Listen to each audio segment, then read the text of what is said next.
buddy. Shh. Oh, what's going on? Jeremy, can't you see I'm busy? Oh, I'm sorry. I didn't know you were praying there, buddy. Praying? Don't be silly. I know I'm going to regret this, but what are you doing? Well, if you really must know, I'm starting my new ministry. Hey, that's great. So the ministry fair must have really inspired you. Oh, yeah. I was looking around at all the booths, and one very important ministry seemed to be missing. One very vital, important, yet underappreciated ministry. So I decided to start my own. And which one is that? The ministry of pointing out things that are wrong with the church. Think of all the improvements that could be made when people find out what they're doing wrong. I'm calling it the I'm okay, you could be better ministry. So does Pastor Rich know about your little ministry? Oh, no. As a matter of fact, he's the first person on my list. He wants to know about everything going on in this church. You'd think he was in charge or something. Yeah, he's kind of funny that way, but tell me, what does that have to do with you sitting here with your eyes closed before worship? Well, this week we're talking about worship and how we worship better together. And? Since worship is so important to community, any flaws obviously need to be pointed out. Obviously.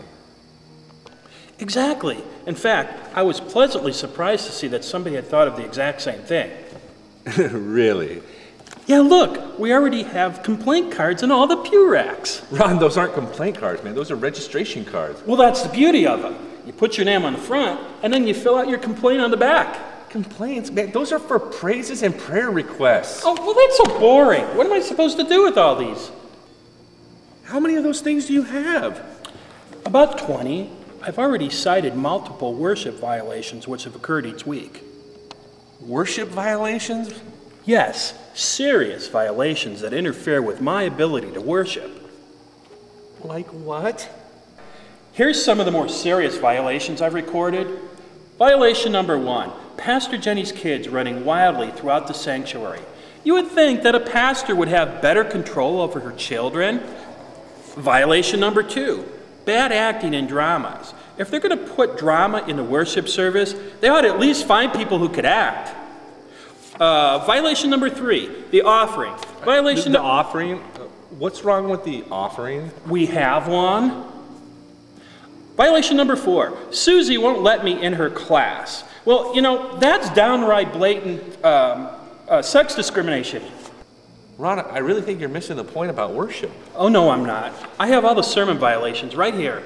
That's not what I'm talking about. I mean, worship isn't about all that stuff, and it's not about you and me at all. Well, I don't understand. Worship is about God. It's about praising God and spending time with God.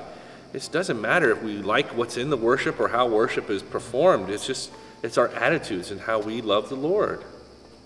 I see your point. So, anyways, you never did tell me why you were sitting here with your eyes closed. Oh, that. It was a test. A test?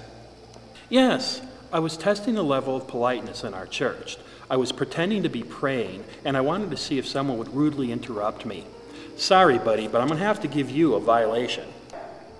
Dude, are you crazy? You're out of Jeremy, control. Please don't make me cite you for an uncontrollable emotional outburst. Now get out of here so I can continue with my experiment.